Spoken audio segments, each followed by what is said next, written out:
오늘 이렇게 금요일에 나오신 여러분들 위해 하나님의 크신 은혜와 복이 임하시기를 주님의 이름으로 축원합니다.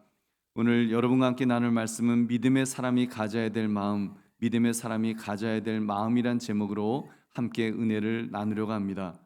오늘 말씀은 지난주일 말씀에 이어지는 내용입니다. 예수님께서 38년 된 병자를 고쳐주셨습니다. 너가 낫고자 하느냐 물으셨고 일어나 내 자리를 들고 걸어가라고 명령하였습니다. 그러자 그 병이 나아서 그 사람이 자리를 들고 걸어갔다고 했습니다. 여러분, 너무 좋은 이야기입니다. 너무 좋은 이야기. 38년간 병이 들었던 사람, 여러분 38년이 얼마나 긴 시간인지 아시지요?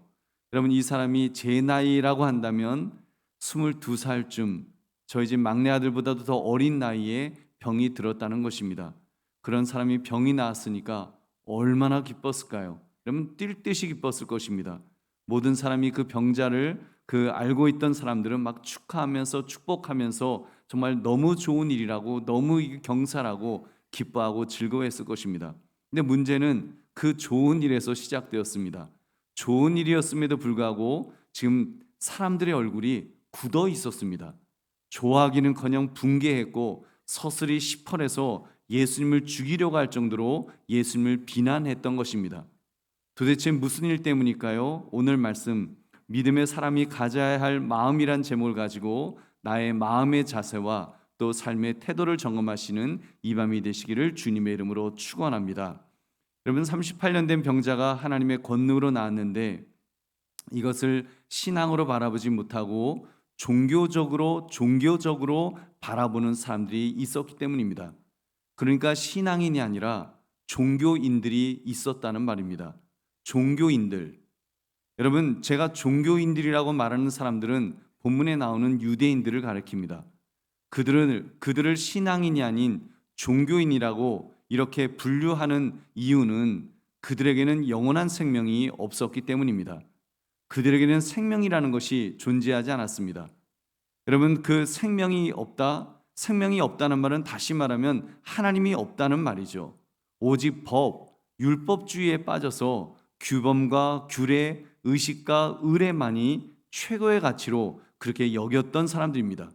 하나님을 믿는다고 종교 공동체를 가지고 있지만, 그래서 종교 생활을 뭔가 예배도 드리고 뭔가 생활은 하고 있는데 그것이 신앙생활이 아니라 그것이 종교 생활을 하고 있었다는 말입니다.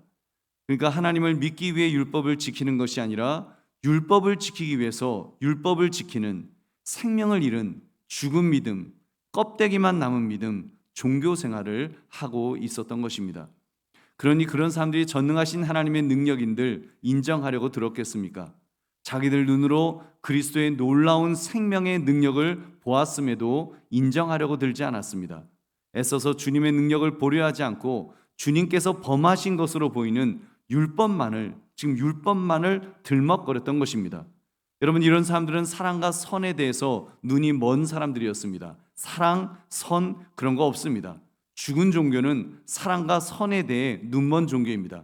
누가 어떻게 회복되는가 그런 데 관심이 없습니다. 사랑의 기초를 두고 있지 않기 때문에 누군가 회복되고 누군가 좋아지고 누군가 기뻐하는 것 그런 데 관심이 없습니다. 누가 우리의 율법을 깨뜨리고 있는가, 누가 우리의 기득권을 챙기려는가, 거기에만 그런 마음을 가지고 있었던 사람들입니다. 10절 말씀, 유대인들이 병 나은 사람에게 이르되 안식일인데 내가 자리를 들고 가는 것이 옳지 아니하니라. 지금 그 사람, 그 병이 나서 그 자리를 들고 걸어가는데 지금 너 축하한다, 너 어떻게 그러냐, 어떻게 이렇게 나았냐, 지금 축하해 주는 것이 아니라 너 지금 그거 안식일에 너 지금 짐 들고 가지, 너 그 안식일 범한 거야, 지금 그러고 있는 것입니다.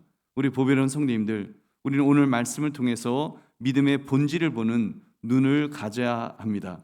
믿음은 육신의 눈으로 볼 수 있는 것이 아닙니다. 믿음은 영의 눈으로 봐야 됩니다. 그래서 육의 눈이 볼 수 없는 것을 보는 것이 믿음입니다.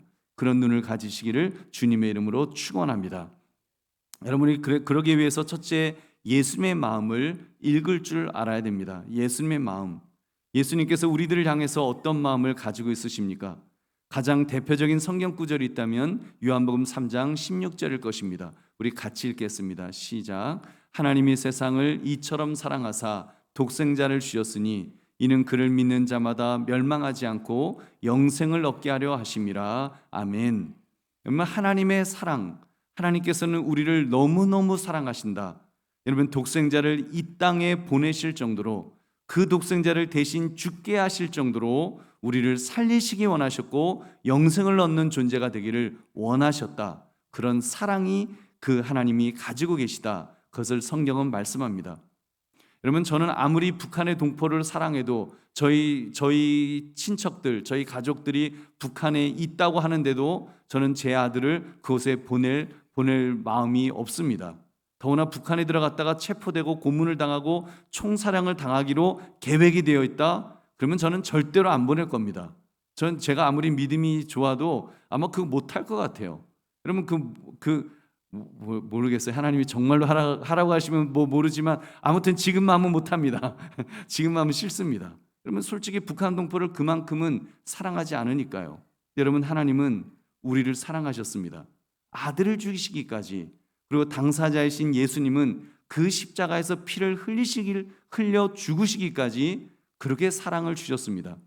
여러분, 오늘 본문도 지금 그런 각도에서 읽어야 합니다. 주님께서 비록 그날이 안식일이었다고 할지라도 38년 된 병자를 보셨습니다. 그를 불쌍히 여기셨습니다. 그를 사랑하셨습니다. 아끼셨습니다. 그렇기 때문에 그를 고쳐주셨습니다. 할렐루야. 그러면서 예수님께서는 예수님의 하나님 되심을 선포하십니다. 하나님의 마음을 선포하십니다. 우리 17절의 말씀 함께 읽겠습니다. 시작. 예수께서 그들에게 이르시되 내 아버지께서 이제까지 일하시니 나도 일한다 하시매. 아멘. 예수님과 아버지가 하나이심을 예수님은 선포하셨습니다. 내 아버지께서, 예수님은 지금 하나님을 향해서 나의 아버지다라고 하셨습니다. 그러면서 그 하나님께서 무슨 일을 하셨는가를 아주 담대하게 말씀하십니다. 내 아버지께서 이제까지 일하시니 나도 일한다. 여러분, 내 아버지께서 일하시니 그 말씀은 무슨 말씀입니까? 지금 안식일인데 그 시간에도 아버지는 일하고 계신다는 것이죠. 그리고 실제로 예수님이 고치셨다는 것은 결국 하나님이 고치신 것이기 때문에 하나님이 일하신 것이죠. 목사님, 하나님도 천지창조의 7일째는 안식일 날은 쉬신다고 분명히 말씀하셨는데요. 맞습니다. 하나님은 7일째 쉬셨습니다. 근데 그 쉬셨다는 말씀은 천지창조로부터 쉬셨다는 말씀입니다. 그리고 그 표현도 엄밀히 말하면 우리 인간을 위해서 표현하신 것일 뿐입니다. 하나님이 쉬셨다 하시니까, 여러분, 하나님이 쉬었다 하시니까 우리가 쉬는 것은 맞습니다. 우리는 안식일을 지켜야 됩니다. 그러나 그 말을 역으로 우리가 쉬니 하나님도 쉬셔야 한다. 하나님도 쉬셔야 한다. 이 명제는 제가 보기에는 틀린 것입니다. 여러분, 안식일을 위해 하나님이 안식일을 위해서 사람이 쉬어야 하는 것이 아니지요. 예수님 그 말씀하지 않으셨습니까? 사람을 위하여 안식일이 있는 것이다라고 주님 말씀하십니다. 마가복음 2장 27절에 보면 안식일이 사람을 위해 있는 것이요 사람이 안식일을 위하여 있는 것이 아니다라고 말씀하십니다. 여러분, 안식일은 사람이 쉬어야 하는 날입니다. 하나님이 쉬셔야 되는 날이 아니죠. 보십시오. 하나님께서 천지창조를 쉬신 것은 맞습니다. 성경은 하나님에 대해서 무엇이라고 말씀합니까? 우리 시편 121편 4절 같이 읽겠습니다. 시작. 이스라엘을 지키시는 이는 졸지도 아니하시고 주무시지도 아니하시리로다. 아멘. 여러분, 하나님은 안식일날 쉬는 정도가 아니라 평일날도 안 쉬신다는 말씀이에요. 평일날도 하나님은 졸지도 주무시지도 아니하신다. 저는 이 말씀이 진리인 줄로 믿습니다. 여러분, 이 말씀에 저는 이의가 없고 의심이 없습니다. 쉼없이, 하나님은 실제로 쉼없이 우리를 사랑하십니다. 자비를 베푸십니다. 도우십니다. 이른 비와 늦은 비를 내려주시고 지구가 태양 주변을 돌도록 그렇게 공전하도록 만들어주시고 지구가 하루 24시간 돌아가도록 자전하도록 그 모든 것들, 우주의 모든 그런 체계를 우리 하나님은 계속하여 여러분 보존하시고 지키시고 운행하시는 줄 믿으시기 바랍니다. 심지어 저의 심장도 우리 하나님은 계속하여 동작하도록 우리 하나님께서 은혜를 베푸시고 그 일을 계속하여 주시는 것입니다. 저의 심장을 한순간도 멈추지 않도록, 제 심장이 지금 63년 어머니 뱃속 어느 시점부터 제 심장이 뛰기 시작했는데 저는 너무너무 신기해요. 제 심장을 제가 들여다볼 때마다 너무너무 신기한 게 어떻게 얘는 한 번도 쉬지 않냐? 여러분 심장 쉬셨습니까? 한 번도 안 쉬죠. 여러분 우리 몸에서 보니까 한 번도 안 쉬는 기간들이 많잖아요. 한 번도 안 쉬고 안식일 날도 얘는 일하더라고요. 얘는 안식일에도 계속해서 일을 해서 얘는 그걸 하는데 왜 그렇습니까? 주님 하신 말씀이 뭡니까? 안식일이 사람을 위하여 있는 것이다. 여러분 그래서 우리 주님께서는 이 불쌍한 사람 38년 된 이 병자 정말 하나님의 사랑이 필요했고 하나님의 긍휼하심이 필요했고 정말 하나님이 함께 하시는 것이 필요했던 그 사람 안식일이 사람을 위하여 있는 것처럼 안식일은 바로 그 사람을 위하여 있었는데 그래서 그 사람을 도와주었는데 그 하나님의 뜻을 분별하지 못했던 그 사람들에 대해서 우리 예수님께서 안타까이 여기셨던 것입니다. 여러분 저는 오늘날 우리가 살아가면서 예수님의 마음을 읽을 줄 알아야 된다고 믿습니다. 여러분 하나님의 마음을 예수님의 마음이 어떠하십니까? 사도 바울은 말했습니다. 그 전파되는 것이 그리스도면 자기는 기뻐한다고 말했습니다. 설령 사도 바울이 그 자기를 해치기 위해서 복음을 전파하는 사람이 있다 할지라도 그는 말하기를 하나님의 마음을 읽은 것입니다. 그는 하나님의 마음을 분별했습니다. 그 복음이 전파되는 것을 통해서 하나님이 기뻐하시는 것을 보니까 자기도 기쁘다고 자기도 너무나 즐겁다고 감사하다고 그는 기뻐하는 그 모습 여러분 그것이 예수님의 마음을 읽는 믿음의 사람의 모습인 줄 믿으시기 바랍니다. 여러분 저는 이런 정신으로 살아가려고 애를 씁니다. 저는 우리 부목사님들이 설교를 잘 하시면 너무 감사합니다. 저보다 더 은혜롭게 말씀을 선포하시면 더 감사합니다. 더군다나 외부 강사 목사님이 저보다 설교를 더 잘하시면 더더욱 감사합니다. 거의 질투하지 않습니다. 거의 왜 인간인데 질투하는 마음이 왜 없겠습니까? 근데 여러분 끊어버리려고 하는 겁니다. 주님께 꺾어달라고 주여 나의 이 질투하는 마음을 꺾어주시옵소서. 왜냐하면 주님께서 기뻐하실 일이기 때문에 여러분께서 그 강사 목사님이 설교를 잘 하셔서 저는 설교 못하는 목사로 손가락질을 받는다 할지라도 여러분 그 강사 목사님을 통해서 주의 말씀이 은혜롭게 선포된다면 하나님이 기뻐하실 것이고 우리는 그것을 함께 기뻐해야 될 줄로 믿습니다. 여러분 성도들 중 가난하고 힘없고 어려운 성도가 저를 귀찮게 하시더라도 그런 분도 있으시겠죠. 무시하지 않습니다. 왜 안 귀찮겠습니까? 저를 귀찮게 하기는커녕 여러분 정말 저를 돕고 희생하고 애쓰시는 중직자들과 왜 비교가 안 되겠습니까? 여러분 정말 그 헌신하시는 그런 중직자들과 비교하면 저분은 왜 저렇게 나를 힘들게 하지? 왜 이렇게 괴롭히지? 그런 마음이 왜 안 들겠습니까? 그렇지만 그 영혼을 주님께서 기뻐하시고 그래서 피값을 주고 사셨기 때문에 여러분 무시할 수 없는 것입니다. 오히려 그런 분을 더 귀하게 여겨야죠. 왜냐하면 돌봄이 필요하기 때문에 그리고 그분을 돌볼 때 주님이 기뻐하실 것을 알기 때문에 우리는 그것을 감당해야 되는 것입니다. 여러분 그것이 하나님의 마음을 예수님의 마음을 읽는 사람의 믿음의 사람의 모습인 줄 믿으시기 바랍니다. 여러분 내일 성인교회 합병하고 나면 이제 별별 일이 다 생길 것입니다. 지금까지 함께하지 않았던 분들과 같은 건물을 쓰고 함께 예배를 드리고 함께 활동을 하면 왜 부딪힘이 없겠습니까? 왜 눈에 걸리는 일이 안 생기겠습니까? 저도 솔직히 말해서 이제 내일 합병 예배를 이제 드리는데 제가 조금 전에 저기 앉아서 찬양을 막 부르다가 뭔 짓 했나 이런 생각이 들었습니다. 아니 예배 처소 임시 예배 처소가 절박해서 임시 예배 처소를 찾다가 그 잘 찾았다고 저는 지금도 확신해요. 거기에는 변함이 없습니다.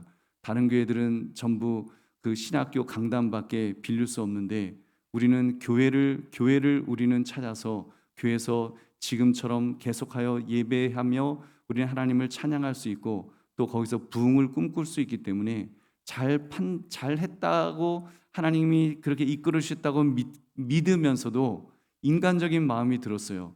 뭔 짓 한 건가? 아니 멀쩡하니 왜 한 교회 멀쩡하니 우리 신앙생활 잘하고 있었는데 아니 다른 교회 사람들하고 이게 이제 같이 살아야 돼? 그리고 그런 다음에 제가 정말 조금 전에 찬양하는데 이런 마음이 들었어요. 그 좁은 집에서 우리 누나들하고 어렸을 때 싸웠던 기억이 갑자기 들었습니다. 그 집이 좁잖아요. 좁은 집에서 복작거리고 살다 보니까 누나들하고 치고받고 싸우고 정말 별짓 다 했던 그때 그 트라우마 아픔이 생각이 났습니다. 아, 그때 누나들하고 진짜 싸웠지. 와, 그 어렸을 때 싸웠던 그걸 생각하니까 아, 이제 앞으로 우리가 두 개가 이제 같이 공간도 지금보다 공간이 더 좁아질 텐데 거기서 같이 그렇게 생활하는 것이 이게 얼마나 힘들까 이런 생각이 들었습니다. 저의 기우인 줄로 믿습니다. 저는 여러분들을 믿습니다. 사실 여러분들을 믿는다기보다는 여러분 안에 계시는 그리스도를 믿고 제 안에 계신 그리스도를 믿습니다. 주님께서 우리를 하나로 묶으실 줄로 믿습니다. 분명히 힘들고 어려운 것들도 있겠지만 우리가 주님께서 기뻐하시는 마음을 바라본다면, 주께서 무엇을 기뻐하실까를 바라본다면 여러분, 우리는 틀림없이 여러분 가장 아름다운 교회의 모습으로 만들어갈 줄로 믿습니다. 기도하기는 이런 기도 한번 해봅시다.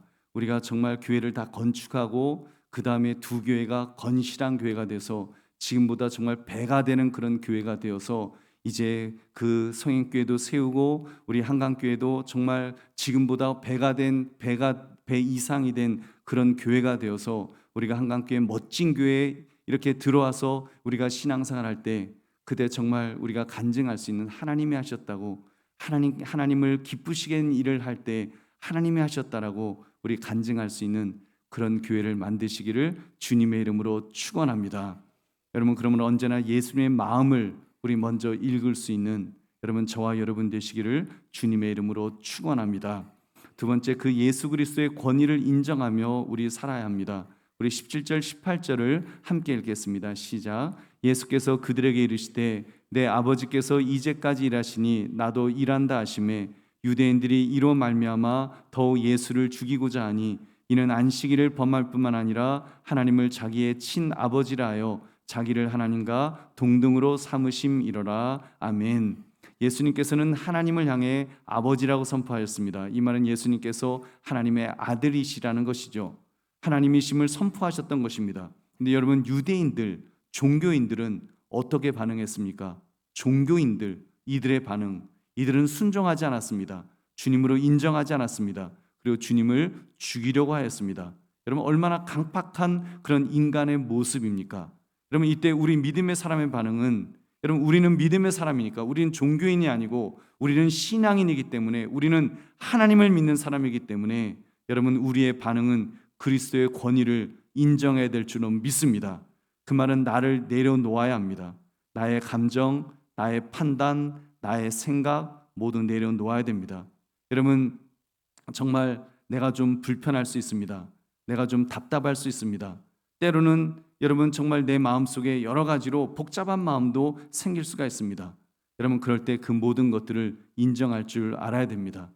여러분, 그때 힘들고 어렵다고 해서 왜 목사님은 왜 그런 결정을 하셨어요? 왜 장로님들은 그런 결정을 했어요? 우리 그런 마음보다는 정말 주님께서 모든 일들은 우리가 지금까지 이끌어 오시는 것도 하나님이 하셨다는 것을 우리가 인정한다면, 여러분, 조합과의 협상도 사실 많은 교회들이 너무 어렵고 힘든 그런 어려운 일들도 많이 겪는데 하나님께서 지금까지 우리 한강교회를 이렇게 선하게 이끌어 오시고 지금까지 붙들어 주신 것을 안다면, 여러분, 우리의 지금 이런 행보도, 내일 그는 합병 예배를 드리는 행보도, 그 모든 것들도 여러분 하나님께서 하시는 것인 줄 그렇게 인정할 수 있는 저와 여러분 되시기를 주님의 이름으로 축원합니다.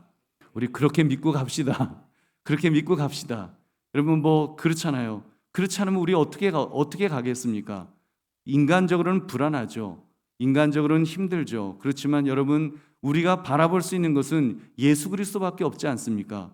여러분, 예수 그리스도께서, 주님께서 주님의 권위를 인정한다면 주님이 나의 삶을 주인이 되으셔서 우리 한강교회의 주인은 예수 그리스도가 되으셔서 예수님께서 지금까지 이끌어 오신 것을 우리가 믿는다면 정말 우리 60여 년의 세월 동안 이곳에서 또 이렇게 든든하게 설 수 있도록 하신 분도, 주인이 되셨던 분도 예수 그리스도라는 것을 우리가 믿는다면, 그리고 지금 임시 예배 처소를 가는 그 길에도 그분은 주인이신 줄로 믿습니다.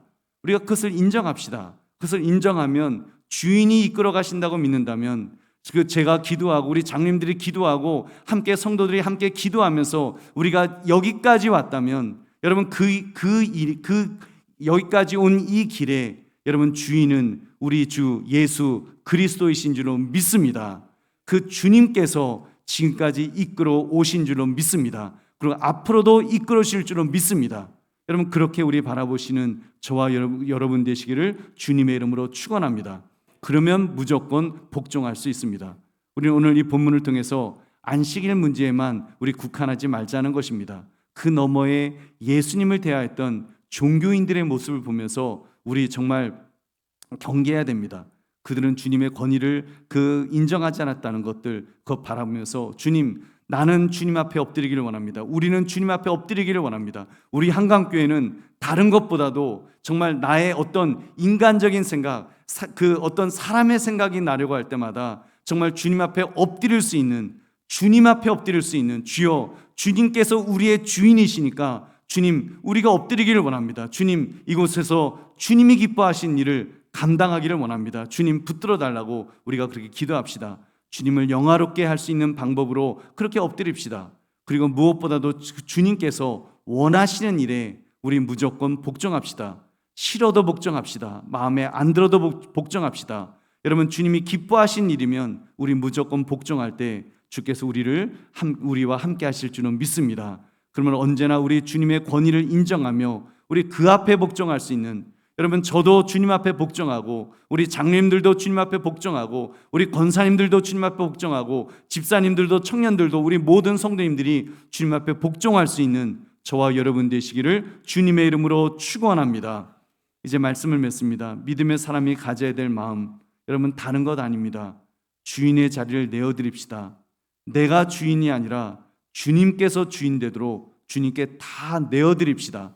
여러분 근데 이 유대인들은 주님의 것 가지도 마치 자기들이 주인인 것처럼 자기들이 함부로 하려 했습니다. 여러분 그러면 우리는 주님의 마음을 읽어서 정말 주님의 뜻에 맞출 수 있기를 원합니다. 그래서 주님의 권위를 인정하고 주님이 명령하시면 무조건 순종하겠다고 하는 그런 마음으로 나가면 분명히 우리 주님께서 우리에게 은혜를 베풀어 주실 줄은 믿습니다. 그러므로 믿음의 사람이 가져야 될 마음, 이 제목처럼 우리 정말 주님을 의식하며 주님께 모든 것을 맞추려는 그런 마음의 태도로 우리 그렇게 복종하며 살아갈 수 있는 저와 여러분 되시기를 주님의 이름으로 축원합니다. 우리 함께 기도하겠습니다. 우리 첫 번째 우리 기도